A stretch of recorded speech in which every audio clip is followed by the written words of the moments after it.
son Ana Rosa e son maestra palilleira, diseñadora e restauradora.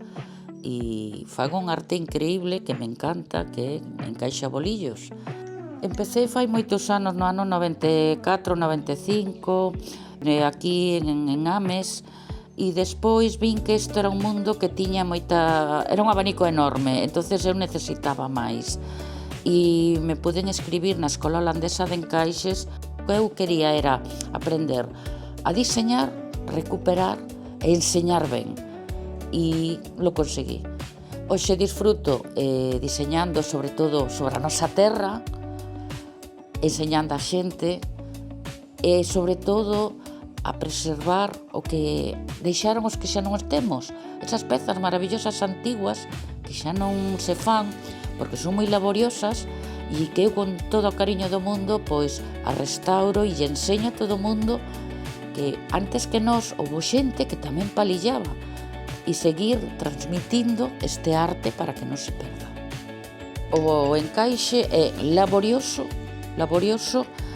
e leva moito tempo. Unha peza, por exemplo, esta cruz, igual botas pois 3-4 días, pero o importante é que a peza teña unha boa terminación e a xente cando a vexa reflejado pois o que é a cruz de Santiago. Entonces estas pezas suelen levar moitísimas horas, pero sobre todo expós que o teu traballo se vexa fino e, claro, se vexa que é feito por Ana Rosa, claro.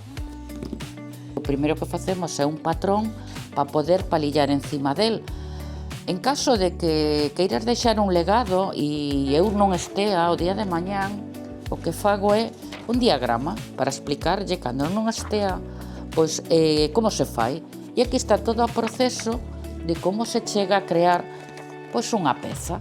A ver, o meu traballo me encanta, pero o que máis me encanta é cando recibo unha peza antigua que está rota, que está feita a polvo e volvela á vida, vale? Esa peza traballou nunha señora, dibuxou na outra muller ou outro home e está por ruída dos ratos, feita a polvo, e recuperar ese patrón, volvelo a facer e dicir, xa non se perde, vai estar aquí o patrón, vai estar aquí a réplica e darlle ese valor desa xente que xa non temos, pero que a xente que está comigo que vexa o traballo que pasaron os que xa non están con nós e é volvela á vida, vale? Esa peza volvela á vida, esa é unha pasión. A ver, a artesanía de Galicia para min é o que respecta desta marca, é un respaldo increíble de seriedade e compromiso de que cada peza que estás creando leva unha marca que te identifica como artesana, galega, vale? E que se vexa que o teu traballo se vexa increíblemente respetado por esta marca.